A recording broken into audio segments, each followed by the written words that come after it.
Good morning, guys, and welcome back to Mr. Christiano Reads. I am going to continue reading Captain Underpants and the Perilous Plot of Professor Poopypants by Dav Pilkey.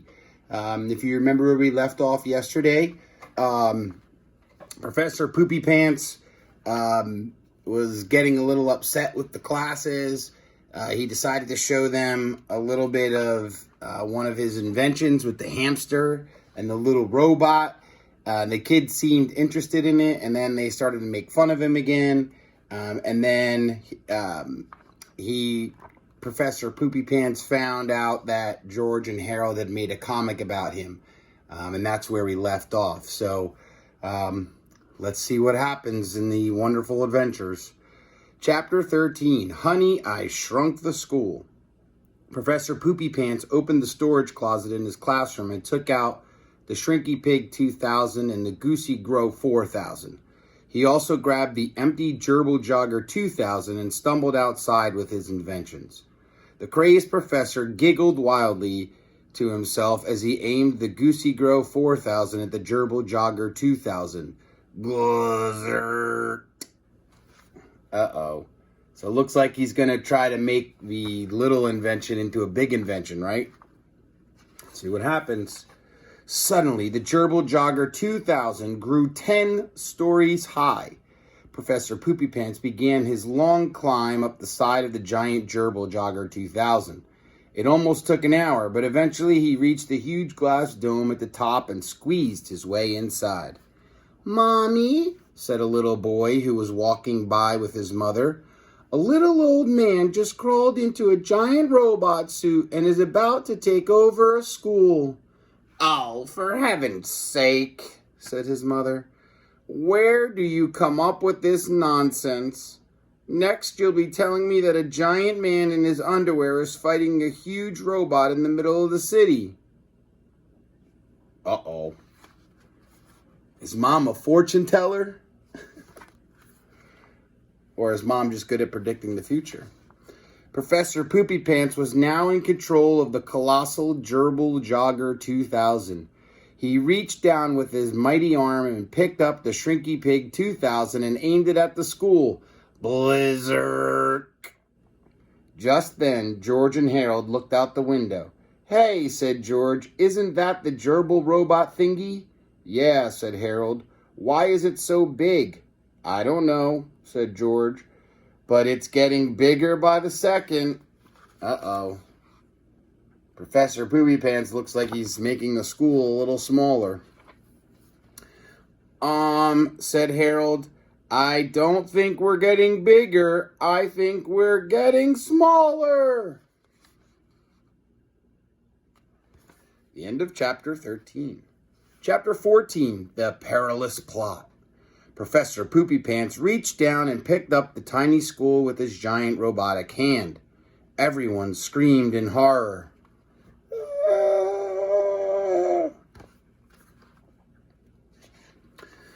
In no time at all, eyewitness newswoman Ingrid Ashley was on the scene. "What do you want from us?" shouted reporter Ashley. "I want a pencil!" screamed Professor Poopypants. "A pencil?" asked reporter Ashley. "Here, take mine." She tossed a yellow number 2 pencil towards the giant robot. Professor Poopypants reached down with his giant robot arm, picked up the Goosey Grow 4000, and aimed it at the pencil. Blizzard!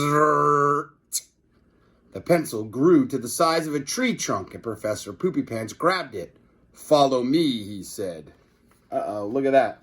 He's got the school in his little hand up here in the hand, and he's got the big pencil now. What could he possibly do with this giant pencil? The giant robot led the news crew to the center of downtown Picowa.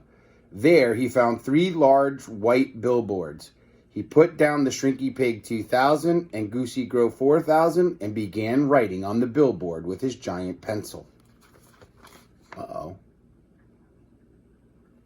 What message could Professor Poopypants possibly be writing to everybody on the billboards?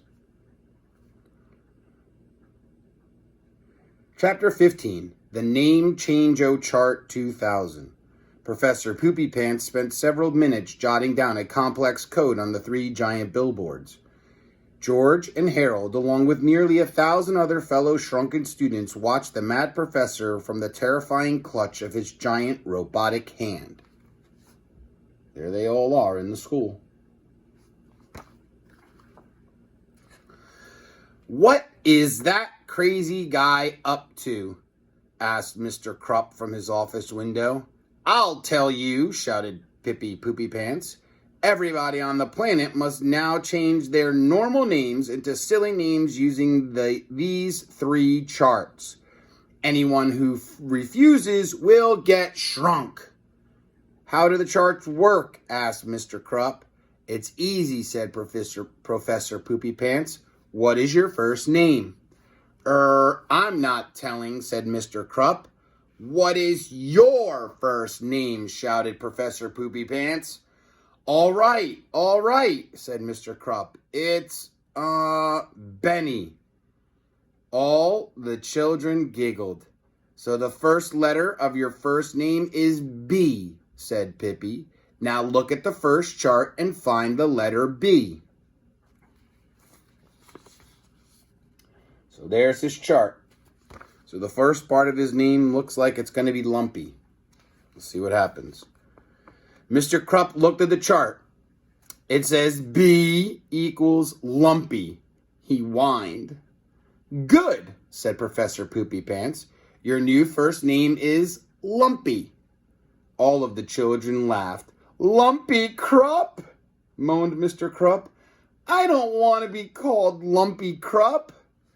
"You won't," laughed Professor Poopypants, "because you have to change your last name too."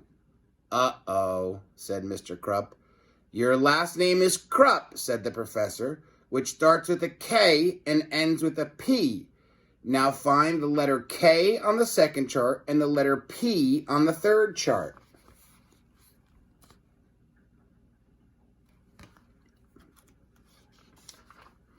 Mr. Krupp looked at the 2 charts. It says K equals potty and P equals biscuits. "Wonderful," shouted the professor. "Your new last name is Potty Biscuits." "Oh, no," groaned the principal. "My new name is Lumpy Potty Biscuits." The children howled and laughed. "Don't laugh too hard, kiddies," said Professor Poopypants. "You'll all have to change your names too, or I'll shrink you again."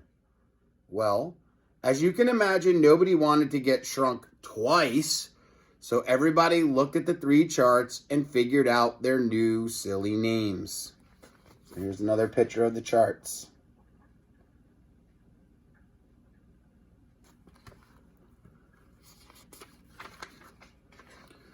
Stephanie Yarkoff became Snotty Gorilla Breath.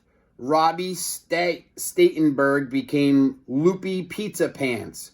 And poor little Janet Warwick became Poopsie Chucklebutt. This may be the most horrible moment in all of human history, said the local news reporter to her audience. It seems that everybody on Earth must now change his or her name to avoid getting shrunk. Good luck to you all.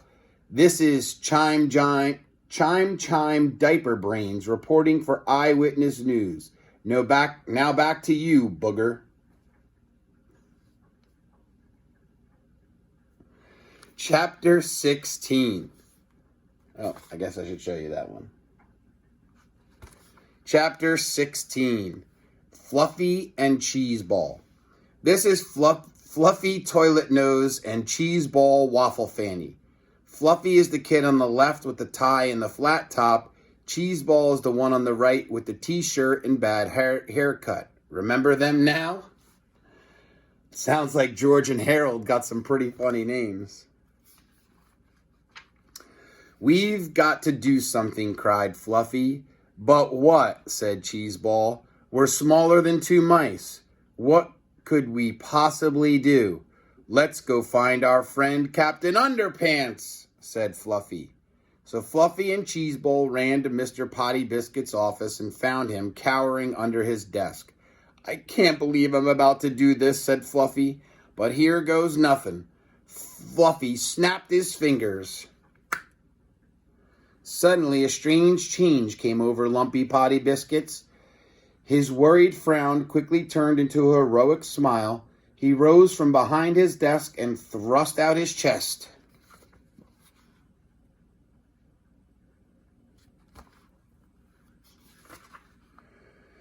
In no time at all, Mr. Potty Biscuits had removed his outer clothing and tied a red curtain around his neck.